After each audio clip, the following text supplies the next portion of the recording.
Ukraine's drone footage terrifies Putin again.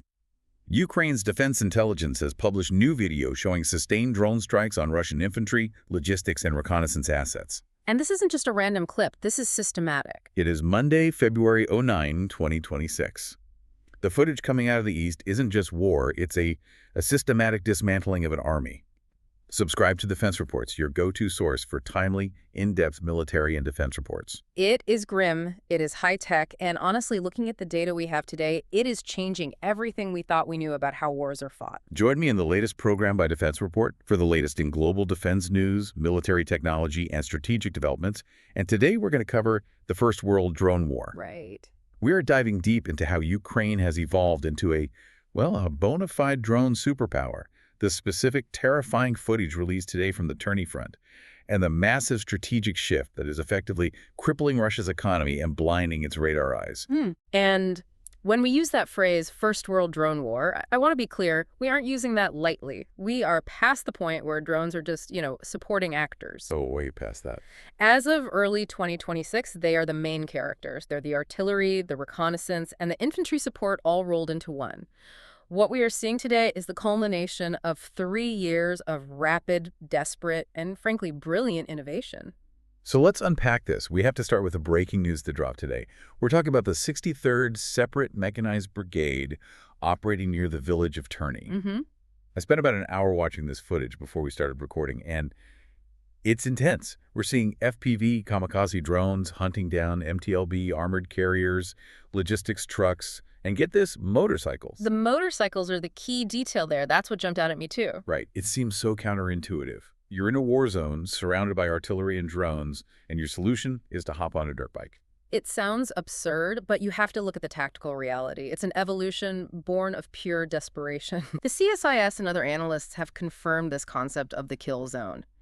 Right now, the front line isn't just a line, it's a zone about 15 kilometers deep where the air is so saturated with Ukrainian drones that, well, traditional heavy armor simply cannot survive. 15 kilometers? That's a huge distance. It is. That's not just don't cross the field, that's the entire rear support area. Exactly. If you drive a tank or an APC into that 15-kilometer zone, you are almost guaranteed to be spotted by a scout drone and hit by an FPV within minutes. So they're just sitting ducks. Total sitting ducks. So the Russians have been forced to aggress. They can't use safe, armored transport. They are forcing infantry to walk 10 to 15 kilometers to their positions, carrying their gear, or they're putting them on motorcycles, so the logic is speed. Speed and profile. A motorcycle is smaller and faster than a tank. They are gambling that they can speed through the danger zone before a drone operator can lock onto them. But that gamble is failing. The new footage shows it. It's failing. The drones are faster, and the pilots are incredibly skilled at hitting moving targets. It's dystopian. Yeah. You have these high-tech loitering munitions chasing guys on dirt bikes through a shelled-out landscape. Yeah. And the sound, the reports mention the psychological impact of that sound. That buzzing noise, it's constant. In the past, if you didn't hear artillery, you felt, relatively safe. Right. Now there is this persistent, angry hornet sound. It creates a level of psychological stress that is hard to quantify. Soldiers are never safe, not even 10 kilometers behind the line. And it's not just during the day, right? The safety of the night used to be a real thing in warfare. You move when it's dark. But that's gone too. But it's gone. The night belongs to the vampire. Ah, the famous Baba Yaga. Right. The Russians call it Baba Yaga after the witch in Slavic folklore because it hunts at night and it's terrifying. But technically, we are talking about heavy bomber drones, usually hexacopters with 6 rotors. And in 2025, these were considered the most effective strike system on the battlefield. They were, yeah. So why is it so effective compared to the smaller FPVs? Payload and sensors. A standard FPV might carry a grenade. A Vampire can carry heavy anti-tank mines or large mortar shells, and crucially, it has high-end thermal imaging. And I saw in the footage Russian troops using thermal blankets to hide. Does that actually work? Rarely. I mean, it's better than nothing, but thermal cameras detect temperature differences. Okay. Even under a blanket, unless that blanket is perfectly ambient with the ground temperature, you still look like a weird, warmish blob against the cold earth. Plus, the Baba Yaga is loud, it hovers, drops massive munition, and moves on. So even hiking that 15 kilometers in the pitch black, you are being watched. You're being hunted. It's terrifying. Yeah. But here's where it gets really interesting. It's not just about the trenches anymore. The scope of this drone war has expanded to the point where Ukraine is effectively blinding the Russian military in Crimea. This connects to the bigger picture of shaping the battlefield. We aren't just talking about hitting a tank, we are talking about hitting the systems that allow the tanks to operate. The nervous system. Exactly. The defense intelligence of Ukraine, the HUR, specifically units like the Ghosts and Primary, have been conducting very precise, very high-value strikes. High value is right. We have confirmation of strikes on the 48YA6K1 Podlet radar, the Costa 2E2, and even the S-400 Triumph radars. These are the eyes of the Russian air defense network. Okay, play devil's advocate for me here. Russia is a huge country. They have a massive military-industrial complex. Does knocking out a few radar stations really change the strategic picture? Can they just roll in a new one? That's a great question, but the answer is no, not easily. An S-400 isn't like a truck you just replace. Right. It's a billion-dollar system with incredibly complex calibration. When you blind these radars, you create a corridor hole in the sky. It takes weeks or months to bring in a new system, set it up, calibrate it to the terrain, and integrate it. And in that window of time. Exactly. In that window, Ukraine punches through. By blinding the S-400, they open the door for Storm Shadows, for Scalp-E missiles, and for their own long-range drones to strike deeper. It's a cascading failure. You blind the guard dog so you can rob the house. And speaking of cascading failures, we have to talk about the sea. I feel like every time we look at the Black Sea, the Russian fleet is further and further away. That is the work of Group 13 and the Magura V5 naval drones. It is historic. A nation with virtually no conventional navy has pushed the Black Sea fleet. A fleet that was historically Russia's projection of power. Yes, all the way back to Novorossiysk. They can't stay in Sevastopol. It's a death trap. I read a report in the stack that they actually used a naval drone to shoot down a helicopter. That sounds insane. I'm trying to picture that. It sounds like fiction, but it happened. Picture this. A Russian helicopter pilot is patrolling over the Black Sea. He sees a small drone boat. In his mind, he is the hunter. Of course. He swoops down to strafe it. But these new Magura drones are equipped with R-73 air-to-air missiles. So the boat shoots back. The boat shoots back. The hunter becomes the prey. It completely changes the risk calculus. Now, Russian pilots can't just fly low and slow to hunt these drones because the drones might blow them out of the sky. It neutralizes their air superiority over the water. Completely. So we've got the trenches, we've got the air defense, we've got the sea. Yeah. But the part of this deep dive that I think will surprise people the most is the economic war. The strategic layer. Yeah, we're seeing a massive shift in targeting energy infrastructure. This is the strategic layer. Ukraine isn't just fighting the army, they're fighting the wallet that pays for the army. The campaign has been relentless. We have data from the International Energy Agency predicting that Russian refinery runs will be suppressed until at least mid-2026. Mid-2026. That is a long time to have your production crippled. A very long time. And the revenue numbers are staggering. Russia's oil and gas revenues were projected to plunge 46% in January 2026 alone. That is nearly half their revenue gone in a single month. And it's vital to understand why this hurts so much.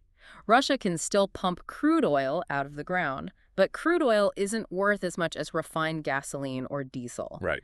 By hitting the refineries, Ukraine is forcing Russia to try and sell cheap crude while having to import expensive gasoline for their own army. And they are doing this by targeting very specific parts of the refinery, right? These distillation towers. Correct. And this is where the sanctions come in. A distillation tower isn't just a metal tube. It's a complex piece of engineering that requires specific alloys and software. Which Russia used to buy from the West. Exactly. They rely on Western tech for these towers. So when a drone slams into a distillation tower, they can't just call up Halliburton or Siemens to come fix it. They're on their own. They are. They have to scavenge parts or try to build inferior replacements. It turns a 1-week repair into a 6-month shutdown. And to hit those towers deep inside Russia, Ukraine has developed some serious hardware. I want to talk about the Flamingo. The FP5. A fascinating story. Yes, the Flamingo. I love this detail. It was developed in just 9 months, and the prototype actually started out pink. It did, likely because of the specific type of insulation foam or primer they were using during the rapid prototyping phase, hence the name. But don't let the pink foam through you. Not at all. This is a cruise missile with a 3,000-kilometer range and a 1,000-kilogram payload. Wait, 3,000 kilometers. Let's pause on that. Yeah, That puts almost everything in range. pretty much. That's not just the border. That's past the Ural Mountains. Are we sure about that range for a domestically produced drone? We are relatively sure because of where it has been used. It was recently used to strike the Oreshnik launch site in Kapustin Yar. And Oreshnik is their new hypersonic system, right? Exactly. It's Russia's cutting-edge ballistic missile system. For Ukraine to strike the launch site of Russia's most advanced weapon deep inside Russian territory sends a massive message. It says, we don't need permission to use Western missiles. We built our own, and we can hit your most sensitive sites. That's the message. It's a huge statement. That is bold. So we have the tech, and we have the range. But what about the sheer scale? We keep hearing about Ukraine as a drone superpower. Yeah. The numbers are getting hard to even visualize. The scale is industrial. In 2025, Ukraine produced 4 million drones. For 2026, the target is 7 million. 7 million. To put that in perspective, that is more drones than there are soldiers in almost any army on Earth. That's a swarm. And they've gamified it, haven't they? I read about this Army of Drones bonus system. It's a fascinating, if slightly grim, innovation. It's called the E-Points system. Drone operators get points and financial bonuses for confirmed targets. What kind of points are we talking? You get 12 points for eliminating an infantryman. You get over 100 points for taking down a helicopter. It sounds like a video game, but with lethal consequences. It incentivizes efficiency and accuracy. It professionalizes the drone corps. But we have to be balanced here. Russia isn't just sitting still. This is a tech race. And they're adapting. They are. All right, let's talk about the fiber optics. I saw reports of this and thought I was misreading it. Fiber optic cables attached to drones. It sounds like going backward to go forward, doesn't it? Yeah. But here's the physics problem. Electronic warfare, or jamming, is the biggest enemy of a drone. If you cut the radio signal, the drone drops. So the Russian solution is a wire. A very long, very thin spool of fiber optic cable. The drone unspools it as it flies, kind of like a spider spinning a web. Because the signal is going through a glass cable, it is physically impossible to jam it with radio waves. But doesn't that limit the range? You can't drag a cable forever. It does limit the range to about 10 kilometers, and you have to be careful not to snag it on trees. But the trade-off is that you get a perfect, unjammable, high-definition video feed right up until impact. It ensures the strike connects. Even in the most heavily jammed environments, yes. That is ingenious and terrifying. Yeah. But there's a more controversial tech issue happening. Starlink. A huge topic. We've heard reports of Russian forces using illicit Starlink terminals. It is, and it's a major ethical and tactical breach. Starlink provides high-speed internet anywhere. If Russian drone operators get their hands on these terminals, usually bought through third countries, they can control drones over vast distances with perfect video feeds. And there was a specific incident mentioned in the report, a bus. Yes. This was a horrific incident. A Russian drone, likely piloted via Starlink, hunted down a moving civilian bus. A civilian bus? That's a clear war crime. Absolutely. But technically, it shows the danger. To hit a moving vehicle deep in the rear requires very low latency, very fast connection speeds. So you couldn't do that with a standard radio link. Not at that range. The video would lag, you'd turn left, and the drone would turn left 2 seconds later, you'd miss. With Starlink, it's instant. So what is being done? I mean, SpaceX runs the network. Can't they just turn off the Russian terminals? It's not that simple. The front line is fluid. If you turn off Starlink in the Donbass, you might cut off the Ukrainian defenders too. It's a digital mess. However, Ukraine and SpaceX are working on a tiered registration system using the Delta Battlefield Management System. How does that work? It's essentially a whitelist. If a specific terminal isn't registered to a verified Ukrainian military unit in that specific geofenced area, the system bris it. It disables it. So it's a digital game of whack-a-mole. Precisely. Russia buys a terminal, Ukraine identifies it, SpaceX bricks it, but it is getting harder for them to use them. It really highlights how commercial technology has become central to warfare. You got Elon Musk's satellites, fiber optic cables from the 90s, and AI-driven targeting all matching together. And the result of all this tech, the fiber optics, the pink flamingos, the naval drones, is staggering attrition. Which brings up the big question, right? The sustainability of the Russian war effort. It does. We have a statistic from January 2026 that, frankly, blew my mind. Lay it on us. In January 2026, unmanned units drones eliminated nearly 30,000 Russian soldiers. Wait, let's just pause there for a second. 30,000 in 1 month. That's the population of a small city. Just by drones. That doesn't count artillery or small arms fire. And how does that compare to how many men Russia is recruiting? That's the critical math. Russia's monthly recruitment rate is approximately 22,000. So they are losing more men to drones alone than they can recruit. Correct. That is the attrition gap. You simply cannot sustain an army when machines are killing your soldiers faster than you can draft new ones. The math just doesn't work. This is why we call it the First World Drone War. Exactly. It's not about capturing territory meter by meter anymore. It's about mathematical attrition through technology. And it's not just about killing, is it? Drones are changing how the Ukrainian army sustains itself. I saw something about ultra-heavy drones. Yes, these are UK-made systems. We often focus on the lethal stuff, but the logistics drones are keeping the army alive. The Ultra can carry 150 kilograms of cargo. That's a lot of ammo. Or food. It is. Think about that kill zone we started with. If you can't drive a truck to the trench because of Russian drones, how do you feed your men? You fly it in. You fly it in. The Ultra drops supplies to the frontline trenches and flies back. It keeps soldiers off those dangerous roads. It's the lifeblood of the defense. It seems like Ukraine has become the global testing ground for everything. AI navigation, autonomous warfare, logistics drones. The world is watching. Europe specifically is looking at this and realizing they need a drone wall.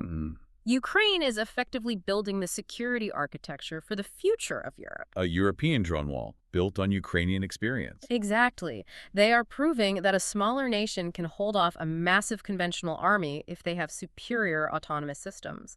And the tech is moving so fast, we are seeing AI that allows drones to navigate without GPS. How does that work? It identifies terrain features like a human pilot would. This means even if Russia jams the GPS signal, the drone still knows where it is. That's the terminal guidance we keep hearing about. Yes. The drone flies to the target area, the camera sees the tank, the AI recognizes that is a tank, and it locks on. At that point, the jammer doesn't matter. The drone is thinking for itself. It's incredible. From commercial Mavics dropping grenades in cups to autonomous cruise missiles and AI hunter killers. And cruise missiles that start out pink. Right, the pink flamingo, can't forget that. But looking at the broader picture, the economic data really sticks with me. If Russia is losing half its oil revenue and losing 30,000 men a month to drones, how long can they keep this up? That is the ultimate question. Wars are usually won by breaking the enemy's will or their ability to fight. The drone war is attacking the ability to fight. By destroying the logistics and the economy. Exactly. The attrition rate suggests that the Russian army is hollowing out. They're filling gaps with bodies, but the equipment and the funding are evaporating. You know, we started this deep dive talking about a drone war, but it feels like we're describing a complete transformation of warfare itself. We are. Every military academy in the world is rewriting its textbooks right now based on what is happening in Terni and Crimea. The tank is no longer the king of the battlefield. The cheap, expendable, intelligent drone is. And Ukraine is the one writing that textbook. They are. And they are doing it while defending the eastern flank of Europe. It's a sobering but fascinating reality. It is. We are watching history being made in real time, frame by frame, drone feed by drone feed. Well, we have covered a massive amount of ground today. We have, and the key takeaway for me is the shift in leverage. Ukraine is using technology to create leverage against a larger opponent. It's asymmetric warfare perfected. Absolutely. You've been listening to Defense Report by Alex, where we analyze the latest in military strategy, global defense, and advanced weaponry. It's been a pleasure to break this down. Before we go, I want to leave you with a provocative thought. We talked about the attrition gap machines killing faster than humans can recruit. If Ukraine can eliminate 30,000 troops a month, primarily with remote-controlled systems, are we looking at the end of the era of mass mobilization? What does the future of global conflict look like when the army that sends the most humans to the front line is actually the one that loses the fastest? It suggests the future isn't about how many boots you can put on the ground, but how many chips you can put in the air. Something to think about. It certainly changes the definition of power. Okay. Subscribe to Defense Reports, your trusted source for timely, in-depth military and defense analysis. We'll see you next time. Keep supporting us so we can continue bringing you the latest developments from Ukraine and around the world.